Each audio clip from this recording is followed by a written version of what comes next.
E mais uma operação, né, essa operação chamada Contra-Golpe, houve, como muito bem colocado, esse indiciamento de inúmeros militares, policiais federais, pessoas civis, que faziam parte daquele núcleo, digamos assim, alguns autoridades que faziam parte do núcleo próximo ao ex-presidente Jair Messias Bolsonaro.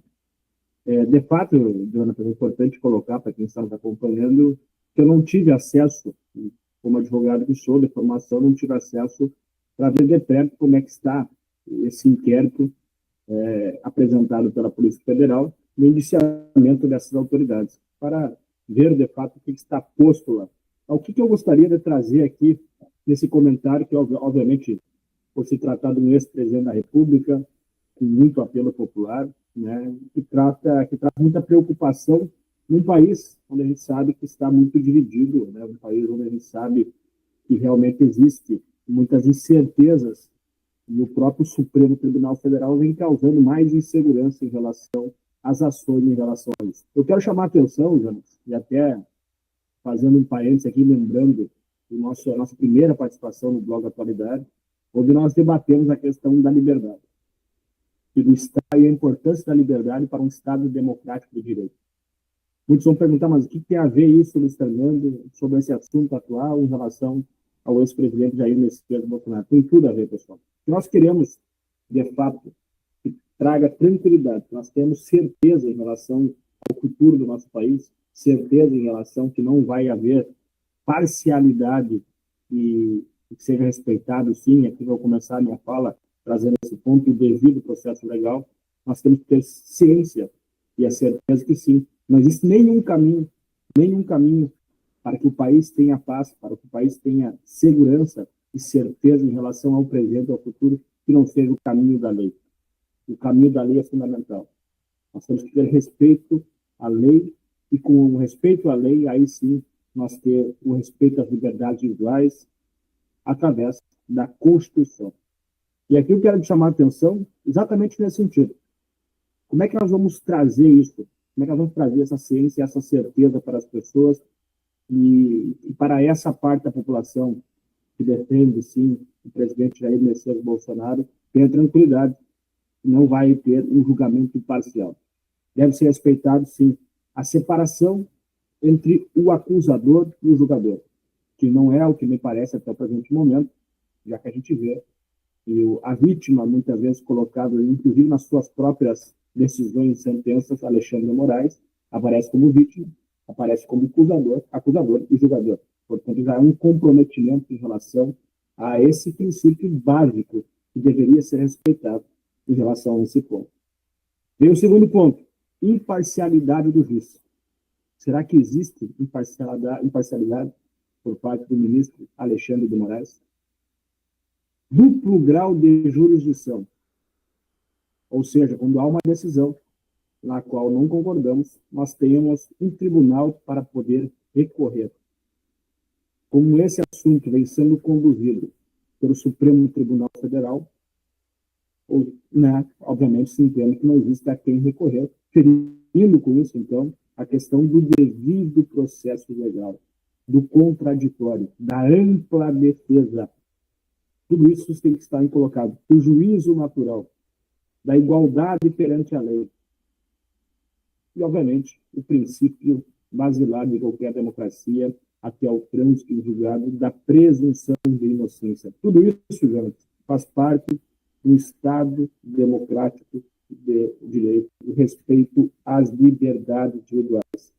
Eu digo tudo isso na introdução para chamar a atenção de vocês. Aliás, quando eu falo, e aqui eu tenho separado algumas ponderações que eu quero trazer para quem está nos acompanhando, quando eu falo da questão do devido processo legal, está lá no artigo 5º da nossa Constituição, como direito de garantia fundamental, esse artigo 5º, inciso 54. Ninguém será privado da liberdade ou dos seus bens sem o devido processo legal. Instrumento esse que foi criado justamente para evitar abusos de poder, né?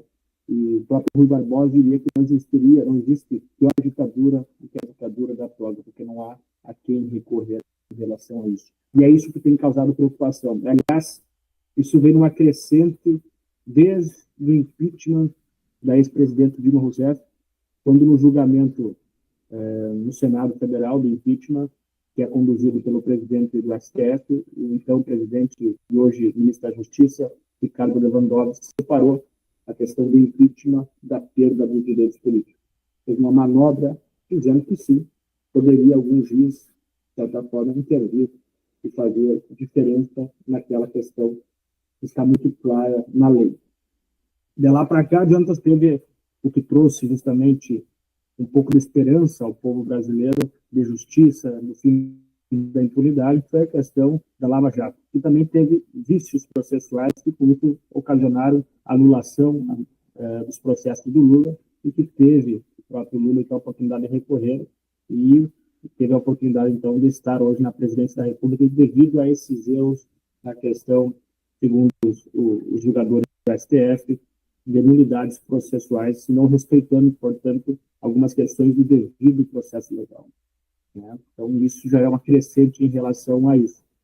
Nesse mesmo sentido, teve naquele período ali, o STF, então, com o papel de ser moderador, de pacificar, tem colocado mais lenha na fogueira nessa divisão de lados, porque, inclusive, cerceou a liberdade de expressão nas redes sociais de um lado da história. Após o período eleitoral, então, a gente vê justamente que essa descrença, e aqui eu venho falar das descrenças da população em relação à mais alta corte, Suprema Corte Federal, e eu pergunto, vocês confiam no STF? Vocês confiam nas formas que estão sendo conduzidos esse processo?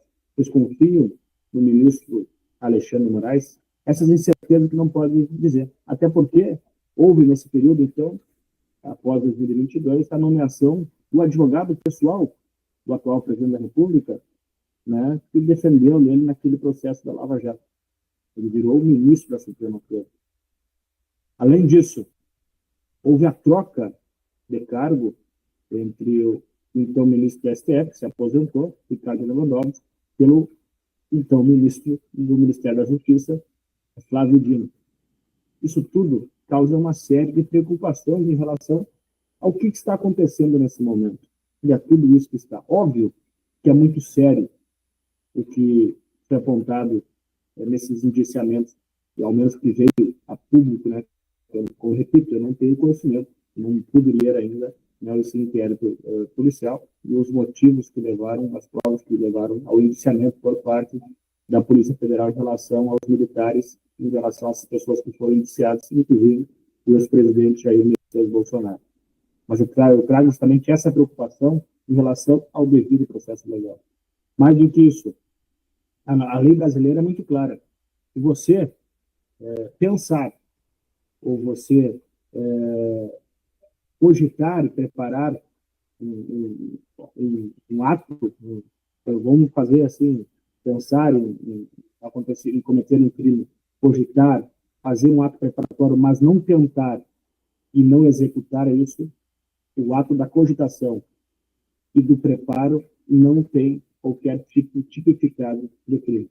O que existe, sim, é a tentativa e a execução desses crimes para ser, portanto, punido por força da lei. Tudo isso aqui fica muito claro. Óbvio, em relação às questões militares, sim, existe a questão de delitos de natureza militar, de natureza disciplinar e de natureza administrativa, inclusive, compete muito mais a justiça militar do que qualquer outra coisa em relação a esses pontos.